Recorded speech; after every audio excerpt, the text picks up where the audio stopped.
That morning coffee you love, it isn't giving you energy. It's curing a sickness that the coffee itself gave you yesterday. You are not tired in the mornings because you're low on energy. You're tired because you're in withdrawal from a drug you don't even call a drug. By the end of this video, you'll never look at your cup the same way again. To understand the trick, you have to meet a molecule. Its name is adenosine, and it is how your brain tells time. From the second you wake up, it starts to build. Every hour awake, more of it floods your brain. It slots into tiny locks called receptors. Each one that fills makes you a little more tired. By night, they're full. That heavy feeling is the signal to sleep. It's a perfect system until you learn how to jam it. In 1819, a German chemist isolated a white powder from coffee beans. He'd been asked to study it by a man named Goethe. The powder was caffeine, and its shape is a forgery. Caffeine looks almost exactly like adenosine, close enough to fit the same locks, but not close enough to turn them on. So caffeine sits in the lock and does nothing. It just blocks the tiredness signal from getting through. The adenosine is still there. You just can't feel it anymore.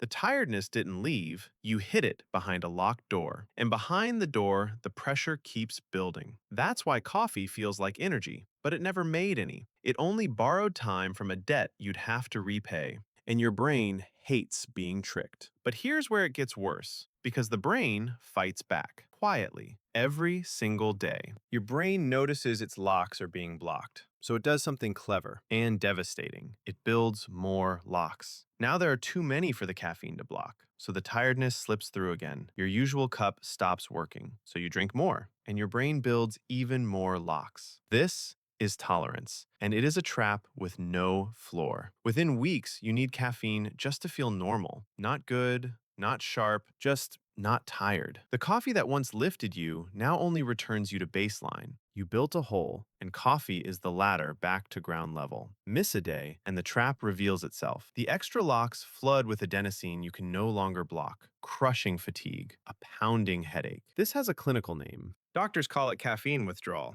It's in the diagnostic manual, the same category used for other addictive drugs. Which brings us to the morning, and the biggest lie of all. You think you wake up tired because you need coffee. The truth is the exact opposite. While you slept, your body cleared out all that adenosine. You should wake up clear, rested, genuinely awake. But there's a problem left over from yesterday. All those extra locks your brain built are still there, and overnight, a little adenosine finds them. With so many locks, even a little makes you feel awful. That grogginess isn't a lack of coffee. It's the hangover from the coffee you drank yesterday. So you reach for a cup, and it works like magic. But the magic is just you climbing back to zero. The coffee didn't make you sharp, it stopped the withdrawal. A person who never touches caffeine wakes up feeling like your third cup. They just get there for free. But the loop has one more turn, and it steals your sleep. Caffeine doesn't leave your body quickly. 6 hours after a cup, half of it is still in you. That afternoon coffee at 3 p.m., a quarter of it is still circulating at bedtime. It blocks the tiredness you need to fall asleep deeply. You sleep, but shallower. You don't clear enough adenosine, so you wake up more tired and need more coffee. The loop feeds itself forever. Now, someone could have told you all this, an industry worth over $100 billion a year. But they sell you a very different story. For most of history, caffeine was treated as a drug. Rulers feared it. Coffee houses were banned again and again because caffeine did something dangerous. It woke people up. Then industry found a better use for an awake, wired workforce. The coffee break wasn't a gift, it was a productivity tool. A 1950s ad campaign taught workers to schedule their fatigue around coffee. Then one company turned the drug into an identity, your name on the cup, your order, your personality in a drink. They didn't sell coffee, they sold belonging. You stopped being an addict, you became a connoisseur. The most successful drug marketing in human history. 2 billion cups every single day. A dependency so normal, we schedule our mornings around it. So normal that not drinking it makes you the strange one. But here's the part the ads leave out. Caffeine is not evil. This isn't a video telling you to quit. Coffee has real benefits. Antioxidants,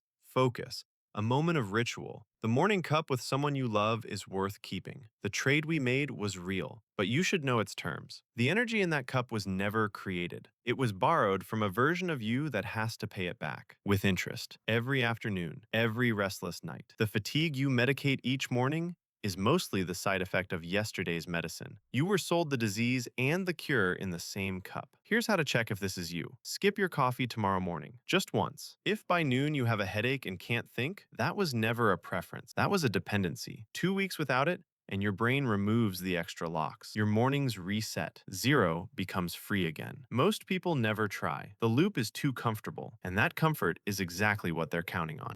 You are not a coffee lover. You are not weak or lazy or low energy in the mornings. Your body wakes up ready, clear, fully charged. You just taught it to need something first. The tiredness you're chasing away every morning was put there by the cup before it. That's not a habit. That's a subscription. And you've been paying it every day of your adult life. You don't have to cancel it. You just deserve to know you're subscribed. So tomorrow, when you reach for that first cup, just ask yourself one question. Am I drinking this because I want it, or because yesterday's cup left me no choice? The honest answer is uncomfortable. For most of us, it's a little of both. And that's the most addictive design there is. A drug that convinced the world it's a personality. Your ancestors woke up with the sun, alert, unmedicated. Wild coffee grew all around them. They didn't need it. Their mornings belonged to them. Yours begin with a small transaction you never agreed to. The good news? The locks come off. The mornings you were promised are still in there, waiting behind the cup you thought you couldn't skip. You were never addicted to coffee. You were just afraid of who you are without it.